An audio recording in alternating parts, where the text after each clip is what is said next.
All right, I'm working on a really stupid project.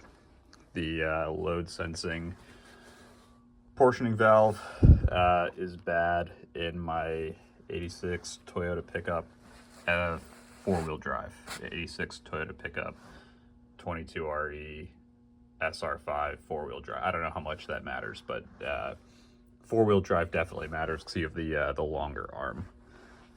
So the seal down there was bad in my valve. The valve's kind of a pain to get. I ordered mine from Amayama. It's straight from Japan. It's a Asian part. That's the part number 47910-35080. At least for mine. I think around 86. They're changing things around a little bit, and there are a couple of different part numbers, but I know for sure 86 four-wheel drive, extended cab, also extended cab. I don't know if that matters, but this is the right part for me. So the bushing and boot kit is like 80 bucks. I found this complete two-wheel drive assembly for the same price. To be honest, I'm not sure if the valves are different. Maybe I will break both this two-wheel drive, and the old four-wheel drive down and take internal measurements and try to find out. But for now, I'm taking the boot off of this one, putting it on this arm, and getting this all assembled before it goes back on the truck. All right, I got new boot on both ends transferred over to the old rod. I'm not gonna reuse this little banjo bolt fitting setup.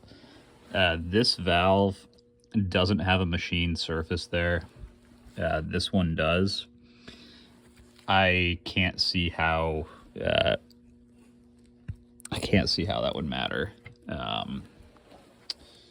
Yeah, as long as there's still a valve to bleed it, I think it'll be okay. All right, new valves in, new boots in, installed on both sides. Pretty crappy job in my driveway, snow on the ground. Yeah, good times.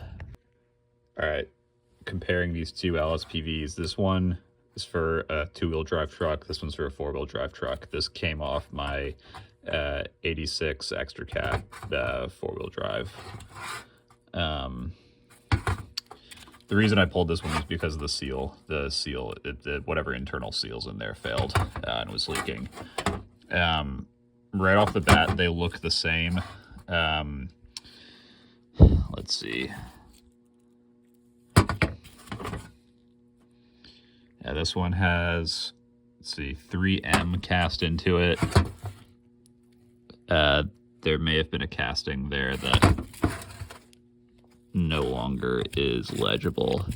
Let me see if I can clean that up a little bit.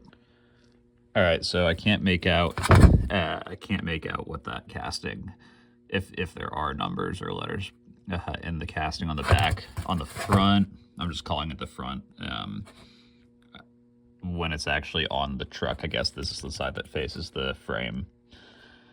So really the back. But anyway, this has what looks like either 66 or 86. I think it's 66 cast in the back. The two-wheel drive has 77 cast in the back. All right, I took a few basic measurements. They are different. The bodies are different. The old body has a slightly narrower bore, and by main bore I'm talking about that smaller bore down there, the one after this. So not the threaded surface, the one below that. That's what I'm calling the main bore, the bore that the plunger would ride on. The old valve is slightly smaller, has a slightly narrower bore. The plunger length on the old LSPV is also slightly shorter, but the retaining, I don't know what you would call this, the retaining nut for the plunger, they are the same except for this, except for the tip here. As expected, the outer diameter of that tip on the new one is slightly larger. So they are definitely different. I mean, they're different part numbers, so I guess that is to be expected. Now, I don't know if they would function differently. I am not going to go through all the trouble of hooking them both up and pressure testing both of them under load. My initial thinking was that the part, I don't know, the part, as long as it fit and you know, had the same fittings in the same place, it didn't really matter. And I guess my findings are inconclusive. I was kind of hoping to find that they were the exact same, but they're not. So I guess at least in this instance, the part number probably does matter, which is obvious, but I guess is not what I was hoping for. Also, as a final note, the two reasons I made this video were, one, to see if they were different, if the part number mattered, and also the what is it, the Haynes manual I have for my Toyota pickup, it says that the LSPV should be a dealer serviced item. If you know how to bleed your brakes, you can definitely do this yourself.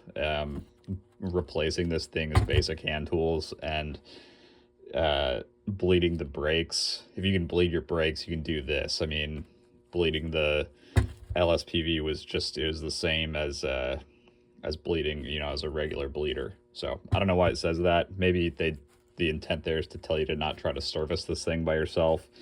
But I think with a little common sense, you could do that as well. I think in my case, the seal that failed was likely either that O-ring, or it was whatever this rubber seal is. That's somewhere over there, but it's separated. When I pulled this apart, when I pulled the old one apart, this separated, and this one's stuck on. So I think that was it. I forgot to mention that after I installed the new LSPV, bled the brakes, and the LSPV, which you do have to do, you have to bleed the LSPV after you bleed the brakes. I tested the brakes both with and without a load in the bed, and they worked normally. The reason the LSPV exists is to reduce pressure sent to the rear brakes with an unloaded bed to prevent the brakes from locking up during heavy braking.